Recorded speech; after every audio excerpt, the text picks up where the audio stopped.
안녕하세요. 생각의 차이에서 상하려고 국어를 가르치는 이금주입니다. 자, 오늘은 우리 2학년 학생들을 위해서 여름방학을 어떻게 보내야 하는지, 또 선생님은 여름방학 수업을 어떻게 준비를 했는지 좀 설명드리도록 하겠습니다. 선생님이 여러분들 2학년 올라오고 나서 되게 많이 들었던 질문 중에 하나가, 선생님, 저는 분명 1학년 때보다 국어 공부를 훨씬 더 열심히 한 것 같은데 생각보다 성적은 잘 안 올랐어요. 성적이 1학년 때랑 비슷하게 나왔어요. 이런 질문들을 좀 많이 들었거든요. 자, 그럴 때마다 선생님이 여러분들한테 말해줬던 내용들이 너네가 느끼기에는 국어의 공부 양을 늘린 것처럼 느껴질 것이다. 하지만 생각해보면 우리가 1학년 때보다 공부 양이 시험 범위의 양이 늘었지 않느냐.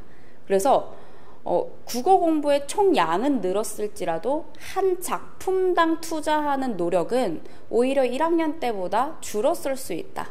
이런 이야기를 했거든요. 그러니까 여러분들이 공부를 할 때 객관적인 수치화를 시켜서 공부를 하지 않고 좀 체감하는 느낌으로 공부를 하다 보니까 나는 분명히 1학년 때보다 국어 공부를 더 열심히 했어. 근데 생각보다 점수는 잘 안 올라, 이렇게 느끼는 거거든요. 그런데 여러분들이 정말 투자한 시간들을 다 수치화해 봤을 때는 생각보다 여러분들의 노력이 그리 많지 않았을 수 있다. 좀 잔인한 현실이지만, 자, 마찬가지로 선생님이 여름방학과 관련해서 여러분들의 오해를 좀 바로 잡아주고 싶었어요. 여러분들이 방학 때마다 선생님한테 많이 하는 말이 있죠. 선생님, 저 달라져서 올게요. 또는 선생님, 저 이번 여름방학 때 정말 새롭게 태어날 거예요. 이런 이야기들 정말 많이 하죠. 그러니까 여러분들이 이런 착각에 빠져 있는 경우가 많습니다. 여름방학에 학교를 가지 않기 때문에 나에게 주어진 시간이 무한하게 많다고 생각을 해요. 자, 하지만 여러분들 수치화해서 계산을 해볼까요? 여러분들의 방학이 총 24일입니다. 7월 18일부터 8월 10일까지예요. 11일이 개학이고요. 그래서 24일 동안 여러분들이 매일 8시간씩 공부를 한다고 칩시다. 자, 그랬을 때 192시간이 나와요. 그리고 사실 선생님의 좀 더 바람은 여러분들이 8시간보다 좀 더 많이 해줬으면 하는 바람이 있지만, 우리가 사람인지라 일단 평균적으로 8시간씩 잡도록 할게요. 자, 그리고 192시간을 다 국어 공부를 할 수 없겠죠. 자, 그럼 5과목으로 나눕니다. 그냥 정말 수치화해서 한 거예요. 5과목. 누군가는 수학을 좀 더 집중적으로 투자해야 될 수 있고요. 누군가는 과탐에 좀 집중적으로 투자해야 될 수도 있고요. 또 누군가는 국어나 영어의 비중을 좀 더 늘려야 될 수 있습니다. 그래서 일단은 우리가 단순 계산으로 국영수 4과 해서 5과목으로 나눠볼게요. 그럼 우리가 한 과목당 투자할 수 있는 시간이 38시간입니다. 자, 그런데 38시간을 또 우리는 국어 공부를 또 다양한 영역으로 나눌 수 있겠죠. 자, 그래서 문학이랑 독서로 나눠보도록 할게요. 그리고 사실 여기에 빠져있는 건 화작이랑 언매. 특히나 언매를 선택한 친구들은 훨씬 더 공부량이 많습니다. 자, 그래서 우선은 공통과목 기준으로 문학과 독서를 나눴을 때 문학과 독서에 할애할 수 있는 시간이 19시간씩입니다. 심지어 여기는 문법을 고려하지 않은 거예요. 그러면 여러분들, 이게 방학의 현실이에요. 방학이 정말 무한하다, 내가 방학 동안 국어를 좀 다 잡아볼 수 있겠다라고 생각을 했겠지만, 사실 생각보다 국어에 투자할 수 있는 시간이 방학 통틀어서 19시간밖에 안 돼요. 물론 여기서 뭐 사탐을 줄이거나 또는 문과 친구들은 뭐 과탐을 줄이거나 해서 이 시간이 좀 더 늘어날 수는 있겠으나, 이게 갑자기 100시간까지 늘어날 수는 없겠죠. 해봤자 뭐 19시간이 한 30시간까지는 늘어날 수 있어도 확 늘어나기는 힘듭니다. 그러니까 여러분들의 고민에서 어느 정도 해답이 나오는 거죠. 방학 동안 나름 열심히 한다고는 했는데 왜 성적이 그대로일까? 19시간 투자하고 성적이 확 오르면 여러분들 국어 다 잘하겠죠. 그래서 생각보다 우리가 방학 때 이 국어 한 과목에 투자할 수 있는 시간이 그리 많지 않다. 일단 그거를 아셨으면 좋겠어요. 자, 그래서 이제 선생님이 여러분들한테 주고 싶은 솔루션은 효율적으로, 최대한 효율적으로 방학을 이용을 하셔야 됩니다. 자, 그래서 일단 첫 번째는 여러분들의 여름 방학을 7월 18일이 아니라 7월 11일부터 시작한다고 생각해 주셔야 돼요. 여러분들 아시겠지만 기말고사 끝나고 나서 방학 전까지 한 2주 동안 학교를 가게 되거든요. 학교에서 집중적으로 수업을 진행을 하나요? 아니죠. 이제 생기부 마무리해야 되고요. 또 여러분들 기말고사 성적 확인해야 되고요.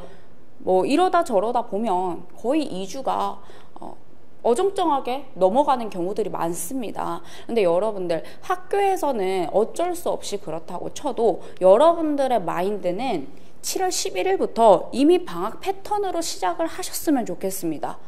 학교에서 정상적인 수업을 진행하지 않는다고 해서 여러분들도 나만의 방학처럼 보내시면 안 돼요. 그래서 7월 11일부터 여러분들 이제 집중적으로 여름 방학이 시작됐다라고 생각하시고 방학 때의 공부를 이때부터 시작을 해주셔야 돼요. 자, 그리고 두 번째. 사실 우리가 이상적으로 생각했을 때 뭐 문학에서도 고전시가도 잡고 현대시가도 잡고 현대시도 잡고 이렇게 모든 영역을 다 많이 하면 좋겠지만 쉽지 않죠. 자, 그렇기 때문에 당장 써먹을 내용을 집중적으로 공부하자. 자, 이게 또 쌤이 주는 솔루션입니다. 자, 그러면 여러분들이 당장 해야 될 게 뭐냐, 이건 뒤에서 좀 더 설명드릴게요. 자, 그리고 세 번째, 공부를 할 때 매일매일 조금씩 하셔야 돼요. 물론 여러분들 내신 때는 하루가 됐든 일주일이 됐든 일단 시험 보기 전날에만 머릿속에 우겨 넣고 있으면 성적이 좀 올라갈 수는 있어요. 그리고 시험 치자마자 까먹으셔도 돼요. 일단 내신 땐 그렇습니다. 자, 하지만 우리가 방학 때 하는 건 정말 국어 실력을 올리기 위해서 하는 거죠. 그렇기 때문에 하루에 막 한 12시간, 13시간씩 몰아서 국어를 하고 나머지 3주는 국어를 안 하겠다? 그럼 절대 국어 성적 오르지 않습니다. 차라리 하루에 1시간 반, 하루에 한 2시간 이 정도씩 조금씩 투자를 해서 매일매일 끌고 가는 게 굉장히 중요합니다.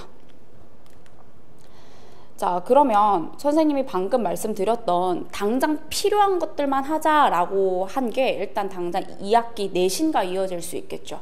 그래서 여러분들이 2학기 내신에는 세 가지 키워드로 좀 볼 수 있는데요. 우선 여러분들 독서를 하게 됩니다. 1학기 때는 문학 집중적으로 하셨죠. 자, 그래서 2학기 때는 독서를 하는데 여러분들 1학기 때도 교과서 거의 안 썼던 거 아시죠? 특히 기말고사 때는 교과서 작품 단 한 작품도 안 들어갔습니다. 다 학습지로 진행을 했어요. 2학기 때 독서도 비슷할 거예요. 거의 교과서는 펼쳐볼 일이 없습니다. 펼쳐보더라도 몇 지문 안 들어갑니다. 자, 그럼 대부분은 뭘로 들어가느냐? 고3 평가원 지문으로 들어가요. 여러분들 고2 내신이지만 우리 상일여고는 2학기 내신에서 다루는 게 대체적으로 고3 지문들을 다뤘어요. 그럼 여러분들 여름방학 때 계속 고2 수준으로 공부하다가 갑자기 2학기 때 고3 수준으로 공부를 해버리면 갭 차이가 나겠죠. 그렇기 때문에 여러분들 이번 여름방학 때부터 고3 지문들을 건드려 주셔야 됩니다.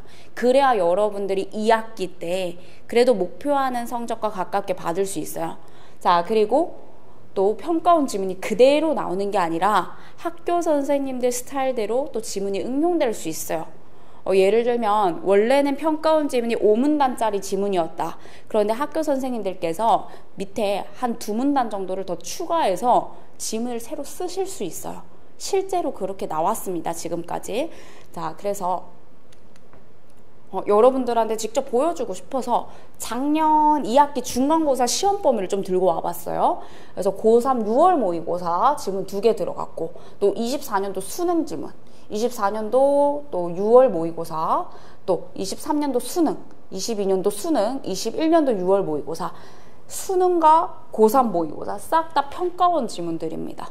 자, 그래서 여러분들 이번 여름방학 때 지금까지 한 번도 고3 지문을 안 풀어보셨어도 이번 여름방학 때부터는 고3 지문들 공부하셔야 됩니다. 자, 그래서 선생님이 어떻게 수업을 진행을 할 것이냐. 자, 일단 정규 수업과 과제, 테스트, 클리닉 이 3단계로 진행이 되는데요. 정규 수업은 우리 당장 2학기 때 써먹을 독서 중심으로 수업을 진행하되 우리가 또 정규 수업 3시간 동안 독서만 다루는 건 효율성이 떨어질 수 있어요. 그래서 여러분들 독서도 고3 난이도로 공부하는 것만큼 문학도 이제 여러분들이 고3 문학을 어느 정도 건드려 볼 필요가 있습니다. 그래서 고난도 문학, 독서를 중심으로 하되 문학도 고난도로 좀 선생님이랑 보충을 해볼 거고요. 자, 그리고 매일 과제.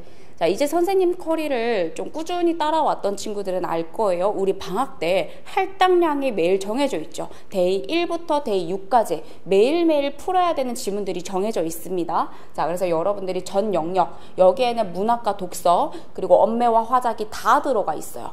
그래서 언매 선택하는 친구들은 언매를 풀어주시면 되고요. 화작 선택한 친구들은 화작을 선택해 주시면 되고요. 그리고 사실 대부분 친구들이 아직 언매를 할 것이냐 화작을 할 것이냐 명확하게 정하지 못했을 겁니다. 자, 그랬을 때는 이제 방학 때 매일 과제를 풀어보시면서 내가 앞으로 고3 때 언매를 할 것인지 화작을 할 것인지 결정을 해주시면 됩니다.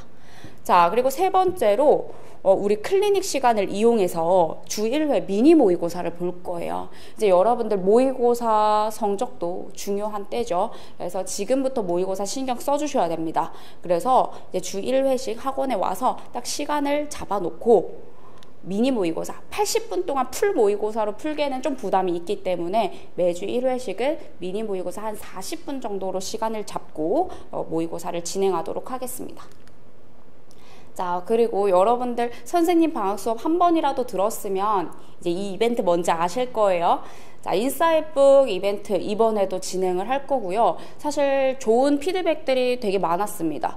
자, 일단은 인사이트북 인증이 뭐냐, 우리 과제집 이름이 인사이트북이에요. 그래서 데이 1부터 데이 6까지 매일매일 할당량이 정해져 있는데, 자, 이것도 벼락치기를 하면 효율성이 떨어집니다. 여러분들 국어 공부는 매일매일 글을 읽는 것을 자극해주는 것이 필요해요. 국어 공부는. 자, 그래서 매일 문학 한 지문, 독서 한 지문, 뭐 이런 식으로 선생님이 할당량을 정해주면 여러분들이 풀고 찍어서 오늘 거 완료했다고 인증을 하는 겁니다. 그렇게 몇 주 동안 인증을 완성을 해주면, 완료를 해주면 선생님이 이제 상품을 주는 그런 이벤트예요. 자, 지금까지 뭐 좋은 피드백들이 되게 많았는데 선생님 처음으로 제가 방학 때 문제집 한 권을 제대로 다 풀어봤어요. 이런 피드백도 있었고, 제가 한 번도 숙제를 미리미리 한 적이 없었는데 처음으로 습관을 좀 교정했어요 하는 친구들도 많았어요. 그리고 선생님이 이 이벤트를 하는 취지는 여러분들 상품을 받아가라 이런 취지보다는 정말 공부를 할 수 있는 습관을 너네가 스스로 하기 힘드니까 선생님이 옆에서 좀 도와줄게의 취지이기 때문에 중간에 한 번쯤 실패를 하더라도 또 계속해서 패자부활전까지 쌤 기회를 많이 주는 거 아시죠? 자, 그래서 좀 여러분들 이번 여름방학 때도 똑같이 매일매일 국어 공부할 수 있도록 자, 이런 프로그램도 진행할 예정입니다.